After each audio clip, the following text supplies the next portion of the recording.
Le damos la bienvenida al capítulo número 4 de ciclo de tour guiados virtuales Cementerio San Jerónimo. En el capítulo de hoy nos centraremos en Barrio Alberdi.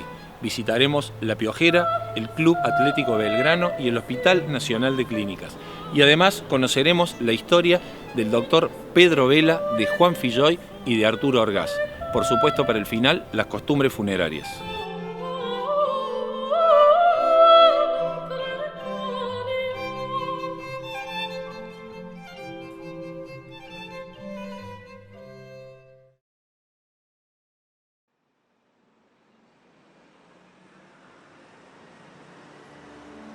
Tierras de comechingones y naguanes, de río y acequias, de pueblos originarios y desplazados hacia el oeste.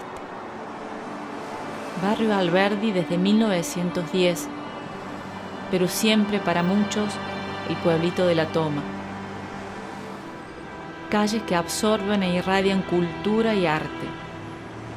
Caminar 100 metros en Alberdi es descubrir la Reforma Universitaria, la Plaza Colón, la Piojera, el Hospital de Clínicas, el Club Atlético Belgrano. La identidad y la pertenencia son indiscutibles. Todo huele a propio y foráneo con la misma naturalidad. Barrio que asume la diversidad y no reniega de su origen.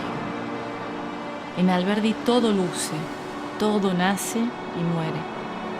La vida completa se transita, desde la maternidad hasta el San Jerónimo.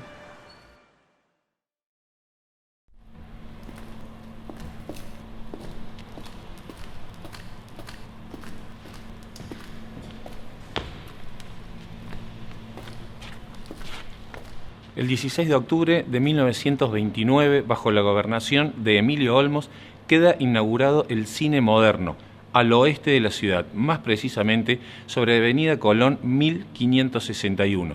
Era un proyecto cuya intención era un crecimiento lento y paulatino de este sector de la ciudad.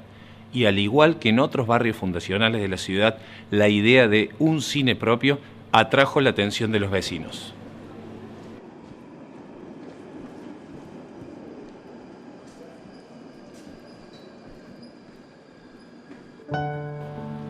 Construido en un estilo ecléctico, cuenta con elementos neoclásicos y con algunos detalles art déco, una majestuosa fachada, una imponente escalera y una capacidad de 320 butacas.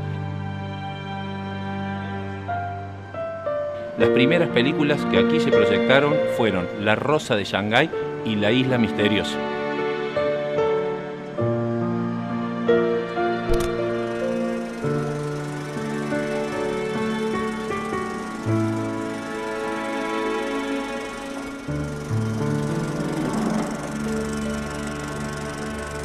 Durante la década del 50, los días lunes y viernes eran los de mayor convocatoria, ya que esos días se proyectaban las famosas películas de cowboys, a las cuales acudían todos los estudiantes secundarios de Barrio Alberdi.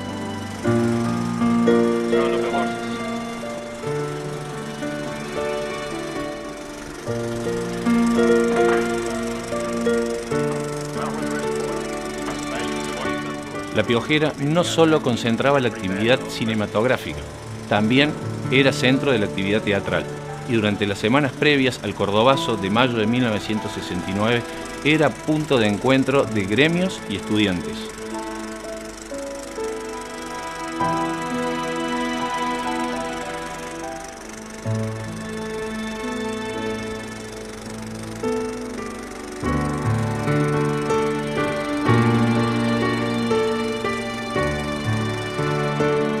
La última función se llevó a cabo en el año 2002 y luego fue declarado Bien de Interés Histórico Nacional.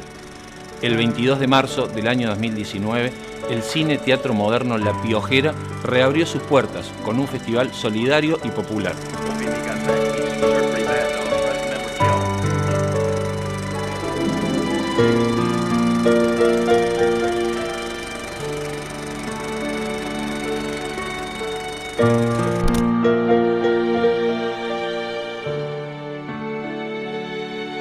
justamente un hombre que después fue un prominente hombre público, en esa época era un niño, el doctor Francisco Delitzsch, que tuvo una vasta trayectoria en la política y en la educación fundamentalmente, iba con su hermano menor a esas tradicionales reuniones del matiné de los domingos, cuando terminaba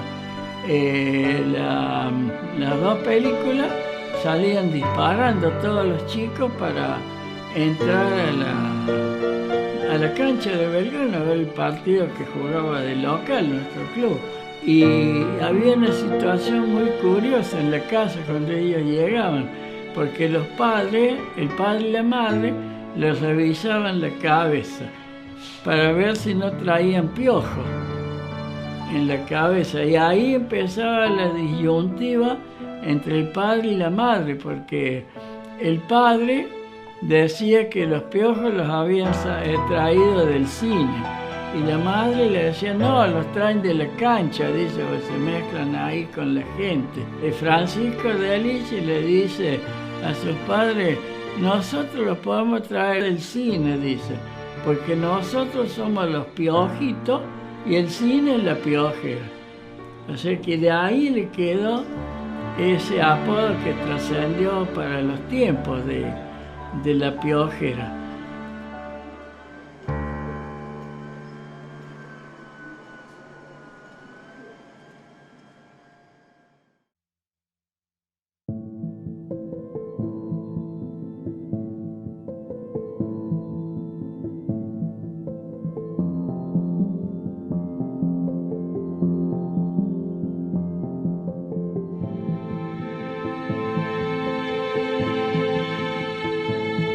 Nos encontramos en uno de los patios internos del Hospital Nacional de Clínica. Recordemos que en 1880, bajo el decanato del Dr. Rossi y a la cabeza, tienen la misión de encontrar el lugar donde se va a construir este hospital y la confección de los planos. Es así que los planos es aprobado por la Facultad de Ciencia Médica y es diseñado por el arquitecto italiano Francisco Tamburini. El siguiente paso era encontrar el terreno donde se iba a construir el hospital de la Facultad de Medicina. Y así que se entrevistan con el intendente de la época, el doctor Juan Manuel de la Cerda, y en el año 1885 se empieza a construir el Hospital Nacional de Clínica, que es el primer hospital escuela de la Facultad de Medicina. El Hospital Nacional de Clínica se inaugura oficialmente el 24 de mayo de 1913, pero ya el 8 de abril de ese año había abierto su puerta para la atención de los pacientes. Al doctor Pedro Vela se le da la misión de la dirección del hospital y él fue director de este hospital desde el año 1913 a 1918. Médico santiagueño que se destacaba en la cátedra de cirugía.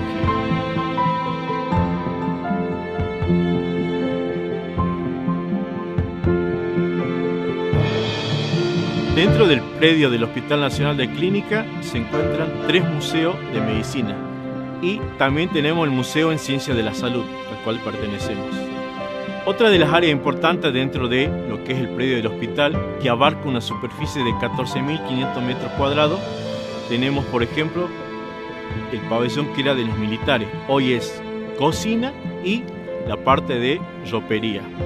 Detrás mío se encuentra un edificio que fue construido en el año 1915. En ese año, de la construcción de este hospital, tiempo después fue donde se inauguró la Escuela de Odontología.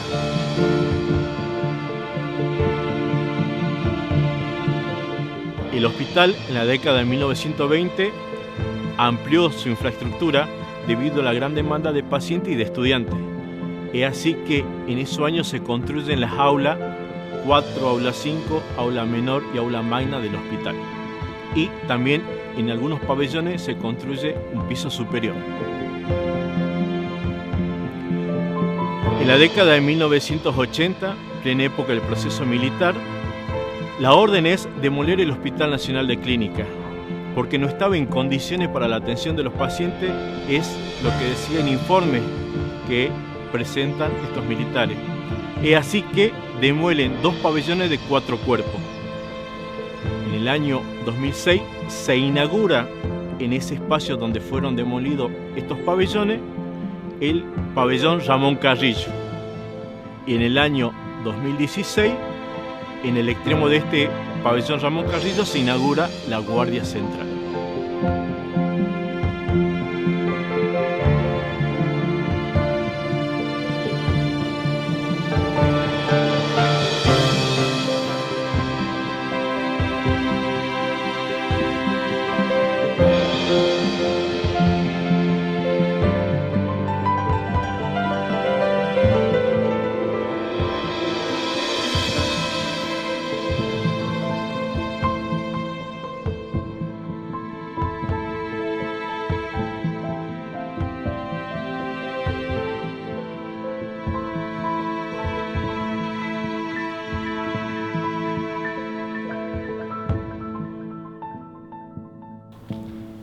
Por chanza o por destino, al norte del cementerio sobre calle Santa Rosa encontramos una serie de panteones relacionados con la historia de la medicina cordobesa.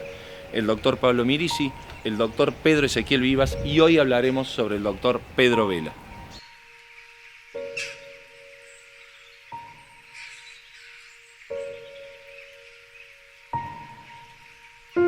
El doctor Pedro Vela nace en la ciudad de Santiago del Estero en el año 1860. Llega a la ciudad de Córdoba en 1878 y comienza a estudiar en la recientemente creada Facultad de Medicina. Se gradúa en 1884 con el título de doctor en Medicina y Cirugía y viaja por cuenta propia al viejo continente, más precisamente a Italia. Ingresa en la Universidad de Bolonia, en donde también se recibe de médico. Regresa a la Argentina y se instala en el año 1886 como consecuencia de la epidemia de cólera en su ciudad natal, Santiago del Estero, para prestar servicios en la campaña de profilaxis pública sostenida por la institución.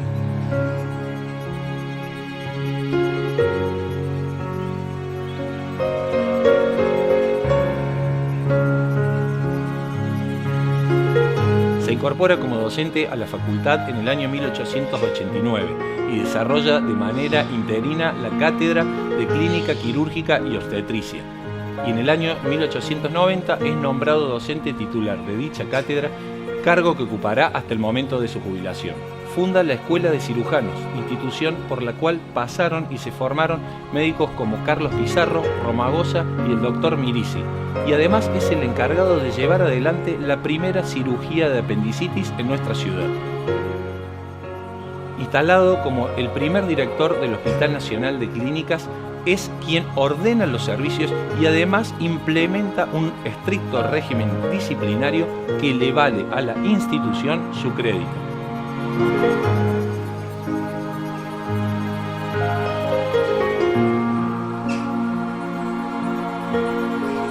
En el año 1918 renuncia a sus cargos de director y docente, puesto que se jubila. El año de la reforma universitaria no es un año tranquilo para el doctor Vela, ya que los estudiantes reformistas no lo ven con buenos ojos y cuestionan su desempeño. Decide relajarse y abandonar todos sus cargos para volver a la tranquilidad de su hogar.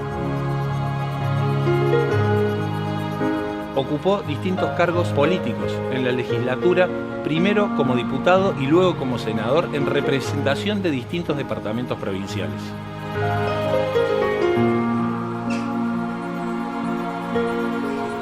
Murió el 16 de noviembre de 1924 y recibió homenajes oficiales y populares. Además, en los actos de inhumación de sus restos hizo uso de la palabra el doctor Pablo Mirici. Las clases fueron suspendidas en la Facultad de Medicina. El doctor Pedro Vela descansa aquí en el cementerio San Jerónimo.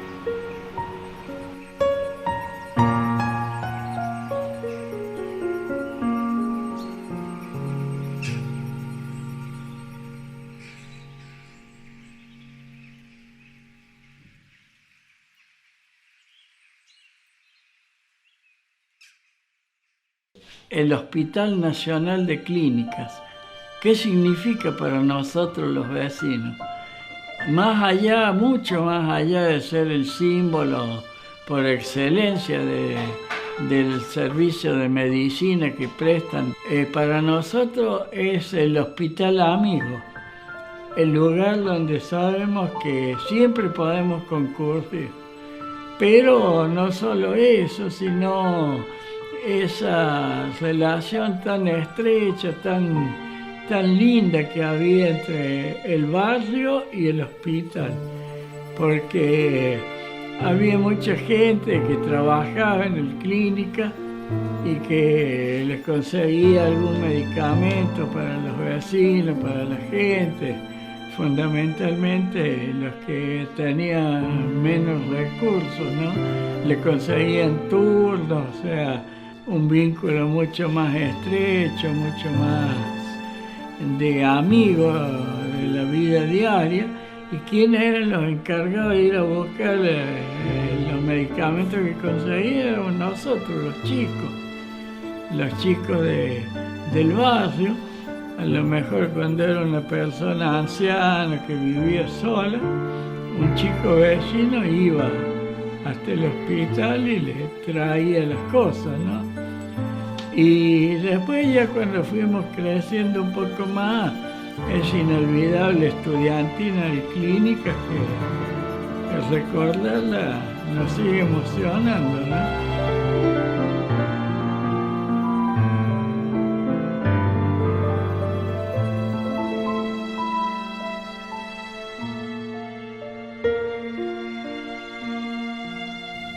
Estamos en el Museo en Ciencias de la Salud, uno de los 3 museos que alberga el Hospital Nacional de Clínicas y que dependen de la Facultad de Ciencias Médicas.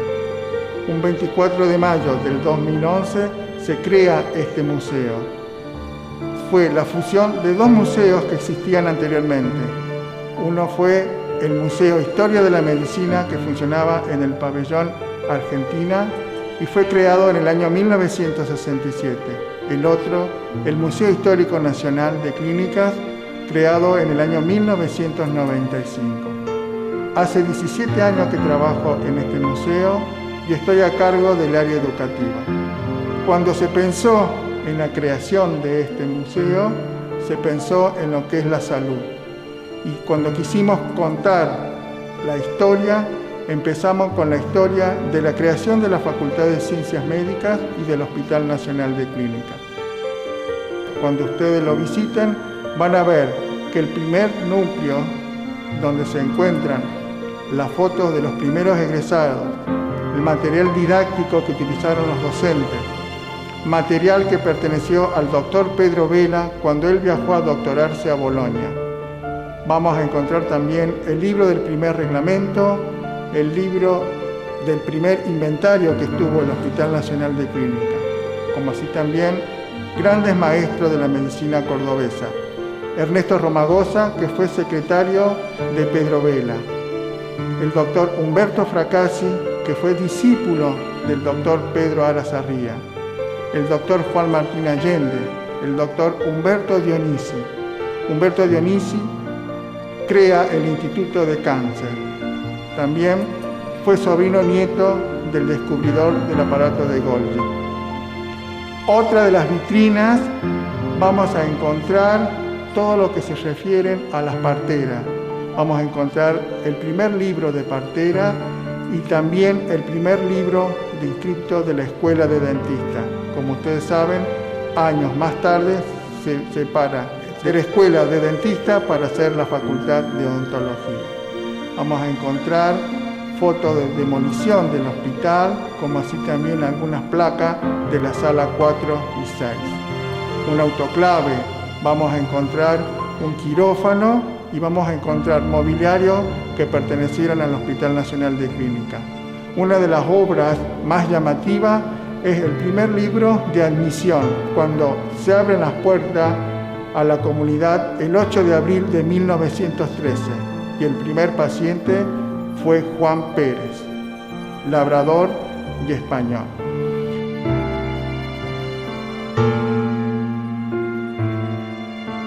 Desde el área educativa trabajamos con la comunidad trabajamos con las escuelas de los diferentes tipos de niveles, tanto inicial, primarios, secundarios, terciarios, universitarios, como así también con la familia y la comunidad hospitalaria.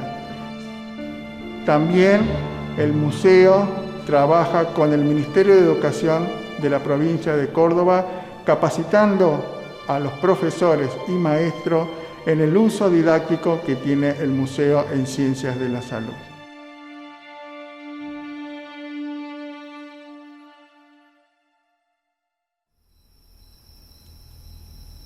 Juan Filloy nace el 1 de agosto de 1894 en la ciudad de Córdoba. Es el segundo hijo del matrimonio compuesto por Benito Filloy, un campesino español, y Dominique Grange, una campesina francesa que se ganaba la vida como curandera y lavandera. Sus estudios primarios los cursa en la Escuela Normal Alejandro Carbó y los secundarios en el Colegio Nacional de Montserrat. En 1912, la familia decide instalar el Cine Teatro Bar Imperial, pero este emprendimiento no colaboró con la economía familiar. En 1913 comienza a trabajar como bibliotecario ad honorem de la Biblioteca Popular Vélez Arfiel, fundada el 11 de mayo de 1909 de Barrio General Paz, su barrio de la infancia y la adolescencia. En el año 1913 es secretario de la entidad y además participa del acta de fundación del Club Atlético Talleres, el 12 de octubre de 1913, club del cual es ferviente simpatizante.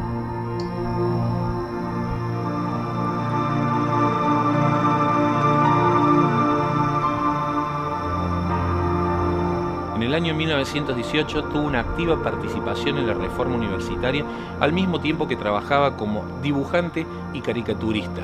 Fue miembro de la Federación Argentina de Boxeo y llegó a arbitrar combates en los cuales uno de los púgiles era Luis Ángel Firpo. En el año 1920 se recibe de abogado en la Universidad Nacional de Córdoba y se instala en la ciudad de Río Cuarto durante 64 años, ciudad desde donde miró el mundo. En 1933 comenzó a cartearse con Paulina Barjasky, una docente entrerriana, hija de judíos, amigos de Juan Filloy. Finalmente se conocen en 1935 en la ciudad de Buenos Aires. Y en palabras del propio escritor, nos conocimos un viernes, nos pusimos de novios un sábado, nos comprometimos un domingo y nos casamos un lunes. Permanecieron juntos durante casi 50 años, hasta la muerte de Paulina en el año 1983. El matrimonio tuvo 2 hijos, Monique y Fernán.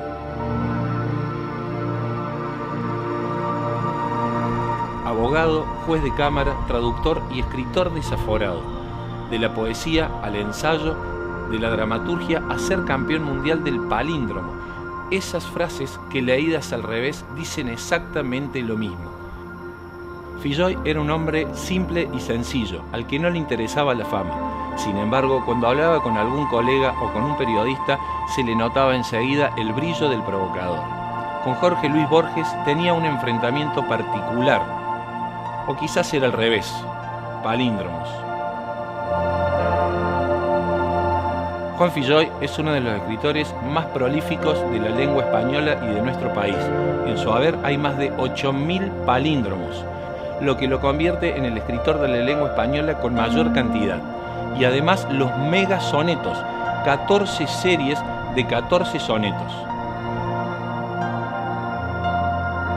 Escribió más de 30 libros y casi la misma cantidad permaneció inédita. Eso sí, los títulos de sus libros, todos tenían 7 letras. Cumpliendo su deseo de ser un hombre de 3 siglos, falleció durmiendo la siesta en su departamento el 15 de julio del año 2000, a tan solo 2 semanas de cumplir 106 años.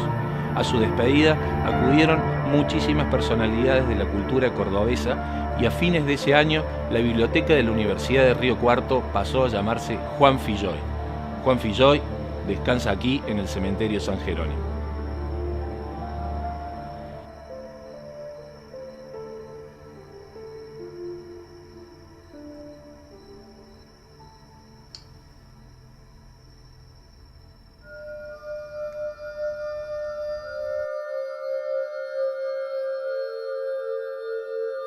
Arturo Orgaz nace en la ciudad de Córdoba el 4 de junio de 1890. Abogado, escritor, ensayista, participa activamente de la reforma universitaria, político argentino destacado de principios del siglo XX, y el 19 de marzo de 1905, con tan solo 14 años, funda el Club Atlético Belgrano.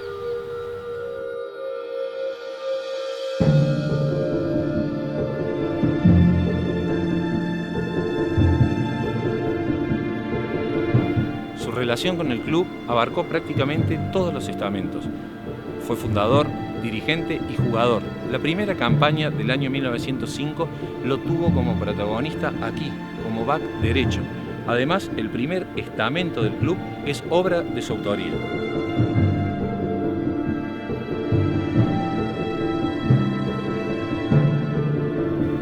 Desde muy temprana edad mostró su carácter provisto de iniciativa.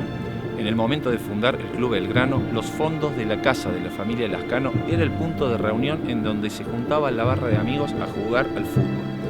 Arturo Orgaz era vecino del barrio. Originalmente su casa materna quedaba sobre calle Caseros 804 y luego se traslada a la esquina de 27 de Abril y San José de Calasanz.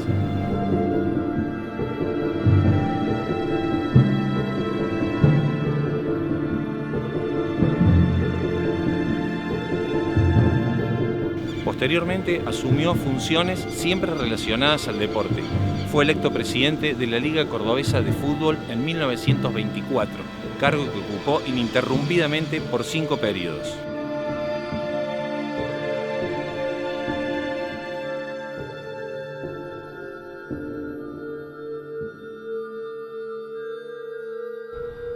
Pero la actividad deportiva era tan solo un aspecto de su polifacética vida. Arturo Orgaz era abogado cuando a sus 26 años, en 1916, preside la Asociación Córdoba Libre, de la cual también formaba parte Deodoro Roca, y que funda la Universidad Popular, antecedente inmediato de la reforma universitaria. La Universidad Popular, que funcionaba en el edificio de la Escuela Alberdi, estaba constituida por estudiantes y docentes que compartían contenidos con aquellas personas que no podían cursar los estudios superiores.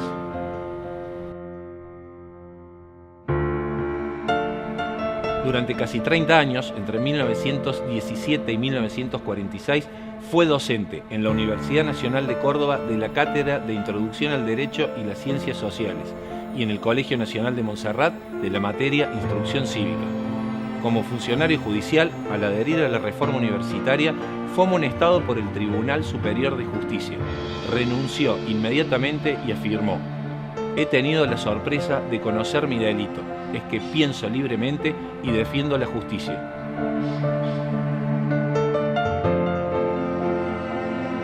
Fue candidato a gobernador provincial en numerosas oportunidades sin poder conseguirlo. En 1931 fue electo senador nacional por la provincia de Córdoba y en las elecciones presidenciales de 1937 candidato a vicepresidente por el Partido Socialista, cuya fórmula la encabezaba Nicolás Repetto.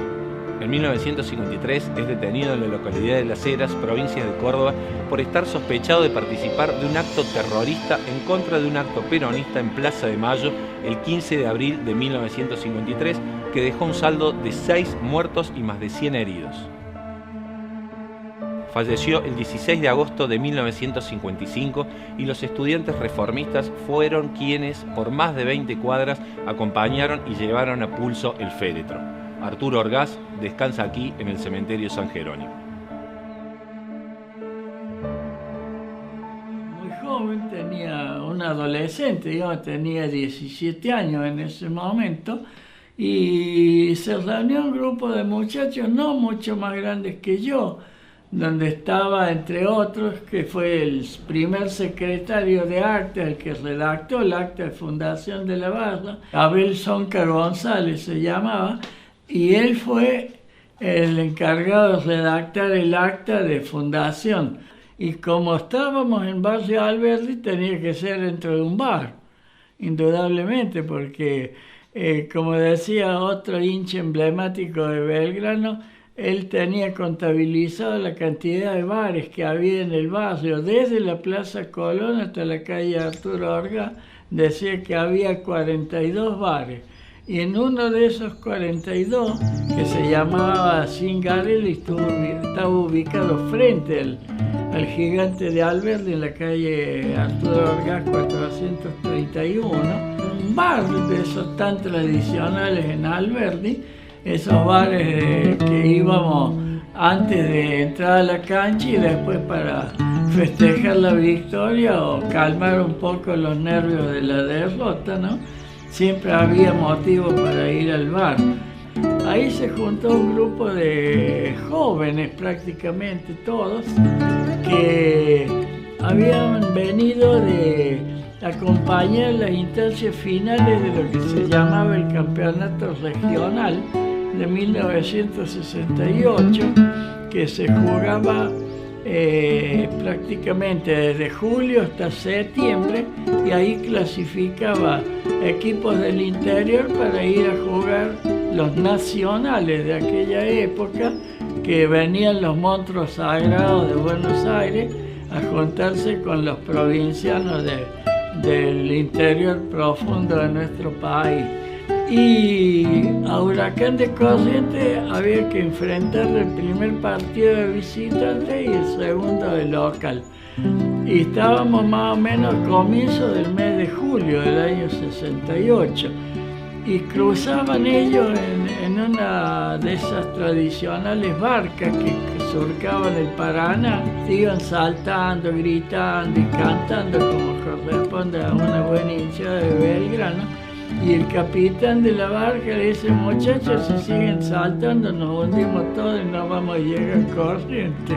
Como allá ganó Belgrano 1-0 el partido, había amplias posibilidades que la revancha el domingo pudiera clasificar Belgrano para el Nacional. Y así sucedió ese domingo, pero mientras tanto estos muchachos ya les había quedado la idea de que ellos iban surcando el mar, que eran unos piratas tratando de conquistar el triunfo allá en Corrientes. Entonces, cuando se juntaron entre semanas, ese tiempo del miércoles al domingo, ahí fundaron la base de los piratas, en ese bar Cingarelli, y le pusieron ese nombre precisamente emulando esa idea que ellos traían de que eran los piratas triunfantes que volvían con la victoria desde Corrientes.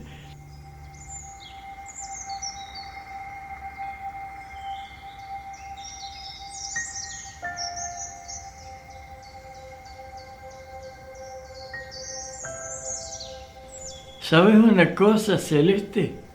Hoy estoy nostalgioso y quisiera que juntos rememoremos el porqué de este amor que te guardo desde niño.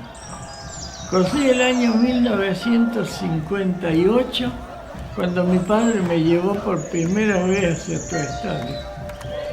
En mis frescos 7 años, apenas si comprendía que el gringo Piano se iba de voz para jugar en News Old Boys de Rosario.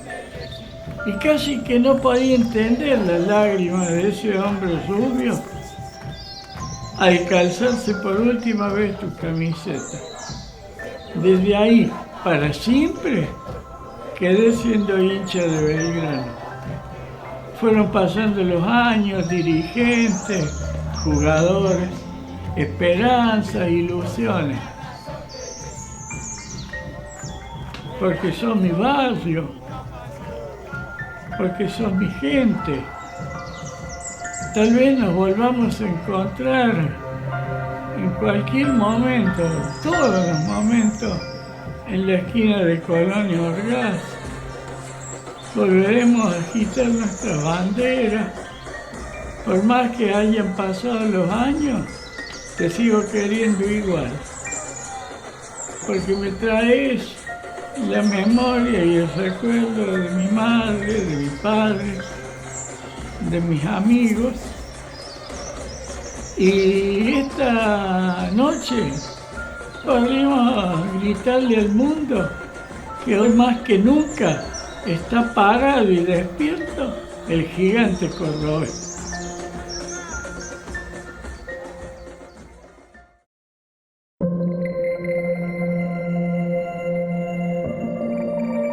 En las costumbres funerarias de hoy cambiaremos la metodología. No abordaremos ninguna civilización ni pueblo en particular, sino que haremos una reflexión filosófica desde el pensamiento de Rodolfo Kusch.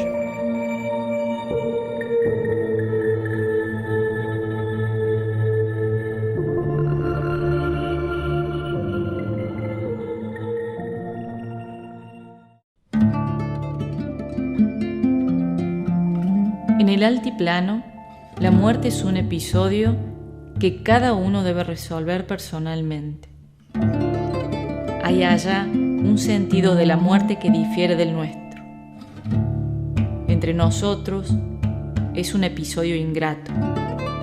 Por eso se la tapa un poco, se la evita.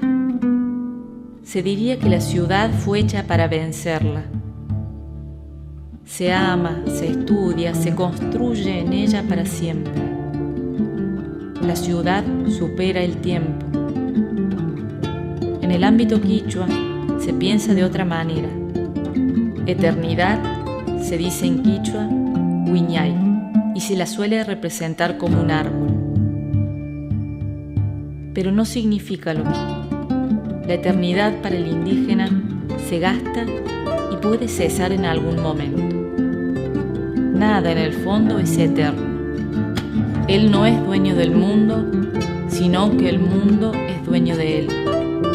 Y nosotros tenemos tantas cosas: el apellido, el traje, algún terreno, una casa y entre otras cosas también nuestra vida.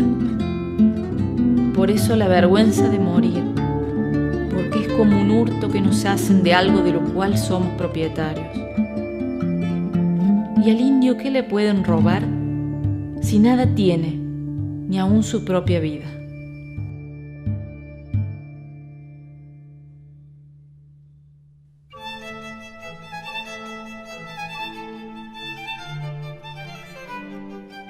Llegamos así al final de un nuevo capítulo del ciclo Tour Guiados Virtuales Cementerio San Jerónimo. Los invitamos a participar de nuestras redes, tanto Facebook como Instagram, y a suscribirse en nuestro canal de YouTube Cementerio San Jerónimo CBA. Siempre las visitas presenciales al cementerio siguen siendo los sábados a las 11 horas y a las 15 horas, y los domingos a las 11. Nos vemos la próxima.